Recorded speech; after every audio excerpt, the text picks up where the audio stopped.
पतर की भौजी होली में मोर काम कैसे चली। गोलकी भौजी पतर की भौजी होली में मोर काम कैसे चली। मौगी तो हमारा चल गेलै नैहर, चल गेलै नैहर हे चल गेलै नैहर। गोलकी भौजी है पतर की भौजी होली में मोर काम कैसे चली। गोलकी भौजी पतर की भौजी होली में मोर काम कैसे चली।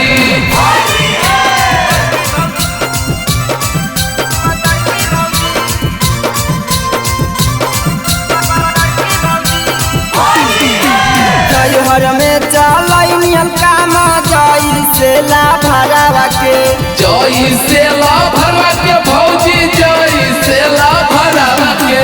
ओ सही चला दे काम छोटा को दे भरावा के। छोटा को दे भरवा के भौजी छोटा को दे भरवा के। खोजो है पीछा करिया वह जगहिया है, काम चला दे भोजैया। चला दाए भोजैया चला दाए भोजैया। होलिया में चल गलै नैहर कन्हैया है, काम चला दे भोजैया।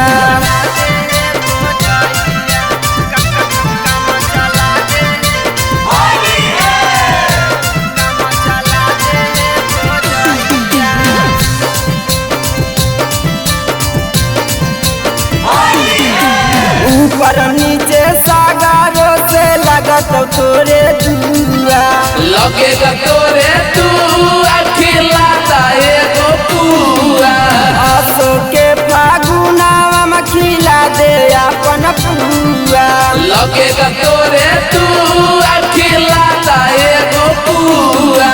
मांगो पैसा तोरा से प्रमोद अजैया है, काम चला दे भोजैया। चला दाए भोजैया चला दाए भोजैया।